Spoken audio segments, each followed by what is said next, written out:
Jungle.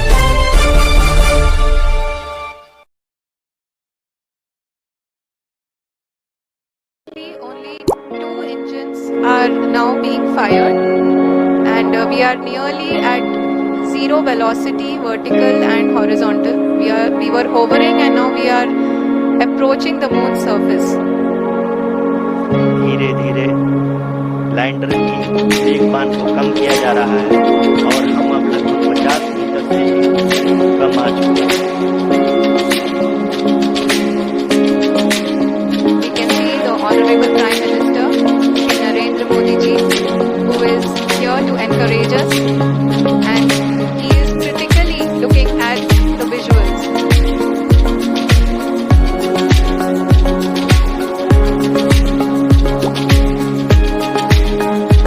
जी हाँ, आप अपनी स्क्रीन पे देख सकते हैं कि हम lander module People are applauding.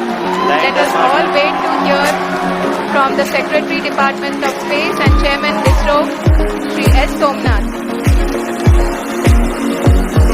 Lander module पूरी तरह से सेफली और सॉफ्टली चंद्रमा की सतह पे लैंड हो चुका है। ये हम लोगों के लिए बहुत ही गर्व की बात है। हिंदी में एक कहावत है कि चंदा मामा दूर के, लेकिन अब हम ये कह सकते हैं कि चंदा मामा अपने घर के। रूस द्वारा भेजा गया लूना 25 इस समय चांद की सतह से टकराकर चूर चूर हो गया है। भारत का चंद्रयान 3 और रूस द्वारा भेजा गया लूना 25 दोनों का मकसद चांद के दक्षिणी ध्रुव पर सॉफ्ट लैंडिंग करना था। जब से भारत का चंद्रयान 3 चांद की सफल उड़ान के लिए रवाना हुआ है, तब से लेकर अब तक दुनिया भर के देश यानी अमेरिका, रूस और चीन समेत अन्य देश चंद्रयान 3 पर नजर गड़ाए बैठे हैं। ऐसा इसलिए क्योंकि भारत के वैज्ञानिकों द्वारा यह तीसरा चांद मिशन है और दूसरी सबसे बड़ी बात यह है कि यह चांद के दक्षिणी ध्रुव पर उतरने वाला है। आपको बता दें कि चांद के दक्षिणी ध्रुव पर आज तक किसी भी देश ने सॉफ्ट लैंडिंग नहीं किया है। अमेरिका ने लगभग 19 मून मिशन कर लिए हैं, यहाँ तक कि चांद पर वैज्ञानिकों को भी भेज दिया है। अमेरिका ने साल 1972 में पहली बार इंसानों को चांद पर भेजा था, जिससे कि चांद पर इंसान भेजने वाला दुनिया का पहला देश बन गया था। लेकिन आपको बता दें कि चंद्रमा के दक्षिणी ध्रुव पर आज तक लैंडिंग करने की हिम्मत अमेरिका की भी नहीं हुई। भारत का चंद्रयान 3 14 जुलाई 2023 के दिन चांद की सफल उड़ान के लिए रवाना हुआ था। भारत का चंद्रयान 3 चांद के गुरुत्वीय क्षेत्र में जैसे ही एंट्री लिया था, इस समय से लेकर अब तक चांद की भयानक खुलासा कर रहा है, जिसे देखकर दुनिया भर के वैज्ञानिक हैरान हो गए हैं। चंद्रयान 3 की ओर में शक्तिशाली देश रूस ने लूना 25 मिशन को 10 अगस्त के दिन लॉन्च किया था। रूस के इस यान में काफी ज्यादा शक्तिशाली रॉकेट लगा था, जिससे कि वह चंद्रयान 3 से पहले चांद के आखिरी ऑर्बिट में एंट्री ले चुका था। वहीं लूना 25 की लैंडिंग डेट 22 अगस्त को रखी गई थी, जबकि हमारे चंद्रयान 3 की लैंडिंग डेट 23 अगस्त के दिन करीब 5:30 बजे रखी गई थी।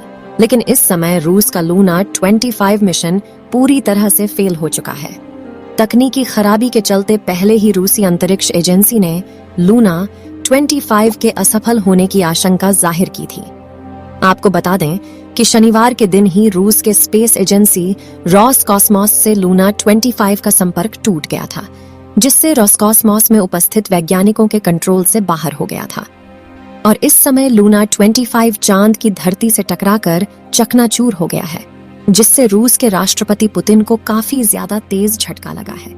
रूस की स्पेस एजेंसी के सारे वैज्ञानिक दुखी के आंसू बहा रहे हैं, क्योंकि लूना 25 का बजट 16.6 अरब रुपए था, जबकि चंद्रयान 3 का बजट करीब 615 करोड़ रुपए का ही था।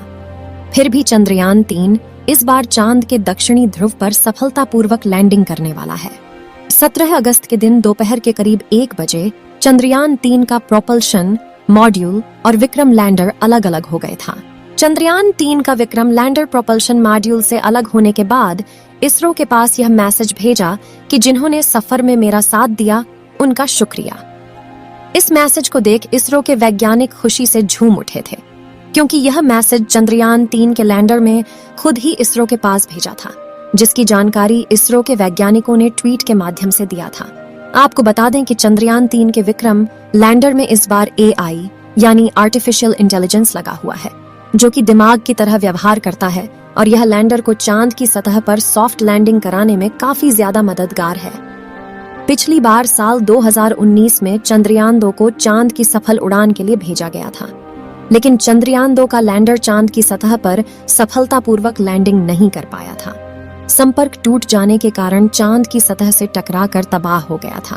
भारत को पिछली बार मिली असफलता से सीख लेकर इसरो के वैज्ञानिकों ने चंद्रयान-3 को काफी ज्यादा एडवांस और लेटेस्ट सिस्टम टेक्नोलॉजी द्वारा तैयार किया है, जिससे कि चंद्रयान-3 के फेल होने के चांसेस ना के बराबर हैं।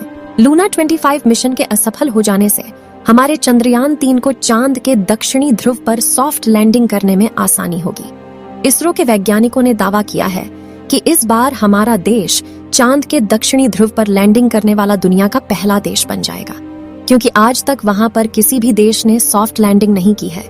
चांद का दक्षिणी ध्रुव काफी ज्यादा खतरनाक है।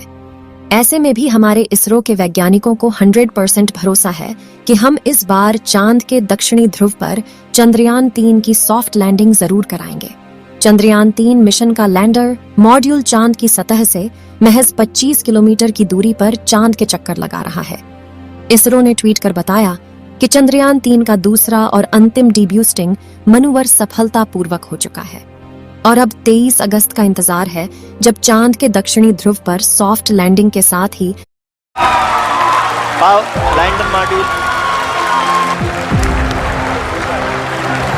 लैंडर मॉड्यूल पूरी तरह से सेफली और सॉफ्टली चंद्रमा की सतह पे लैंड हो चुका है। Sir, we have achieved soft landing on the moon. India is on the moon.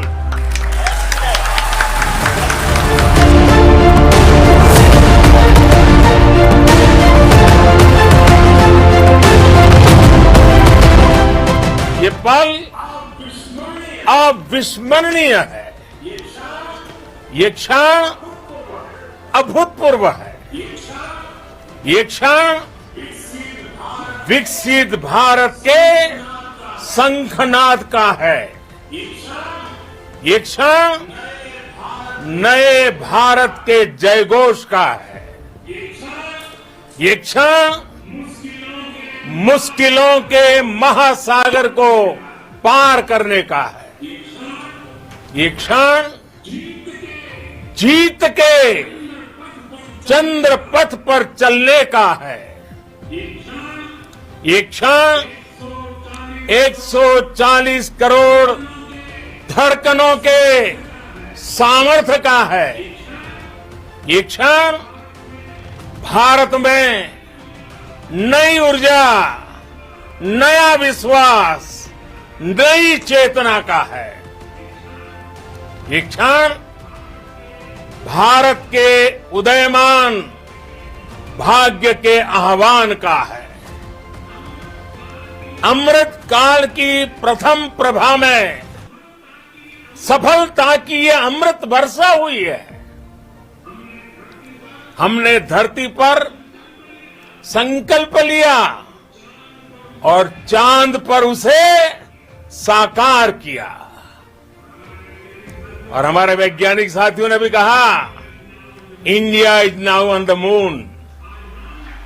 आज हम अंतरिक्ष में नए भारत की नई उड़ान के साक्षी बने हैं। मैं टीम चंद्रयान को, इसरो को और देश के सभी वैज्ञानिकों को जी जान से बहुत बहुत बधाई देता हूं, जिन्होंने इस पल के लिए वर्षों तक इतना परिश्रम किया है।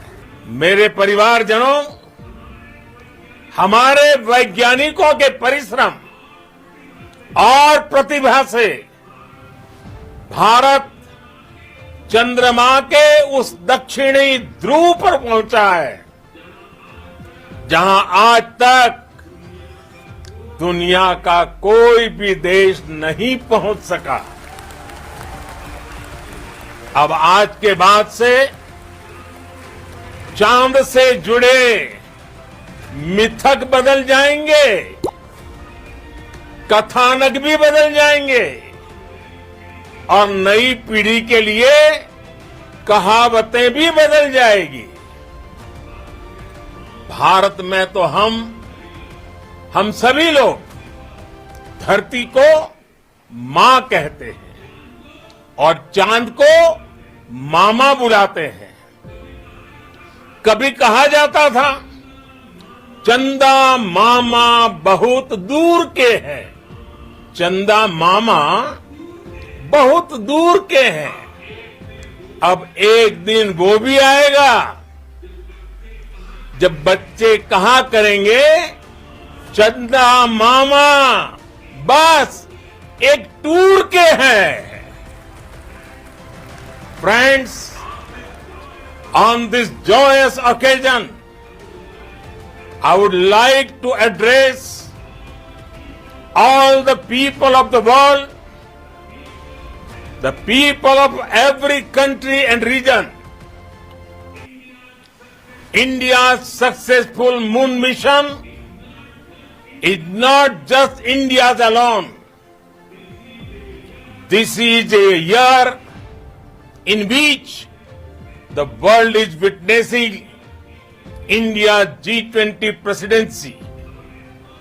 Our approach of one earth, one family, one future is resonating across the globe. This human-centric approach that we present and that we represent has been welcomed universally. Our moon mission is also based on the same human-centric approach. Therefore, this success belongs to all of humanity, and it will help moon missions by other countries in the future. Chandrayaan महाअभियान के ये उपलब्धि भारत की उड़ान को चंद्रमा की कक्षाओं से आगे जाएगी। हम हमारे सौर मंडल की सीमाओं का सामर्थ्य परखेंगे और मानव के लिए ब्रह्मांड की अनेक संभावनाओं को साकार करने के लिए भी जरूर काम करेंगे। हमने भविष्य के लिए कई बड़े और महत्वाकांक्षी लक्ष्य तय किए हैं। जल्द ही सूर्य के विस्तृत अध्ययन के लिए ISRO Aditya L1 mission launch करने जा रहा है। इसके बाद शुक्र भी इसरो के लक्ष्यों में से एक है। गगनयान के जरिए देश अपने पहले ह्यूमन स्पेस फ्लाइट मिशन के लिए भी पूरी तैयारी के साथ जुटा है। भारत बार बार ये साबित कर रहा है कि sky is not the limit. ये दिन इस बात का प्रतीक है कि हार से सबक लेकर जीत कैसे हासिल की जाती है। एक बार फिर देश के सभी वैज्ञानिकों को बहुत बहुत बधाई और भविष्य के मिशन के लिए ढेरों शुभकामनाएं।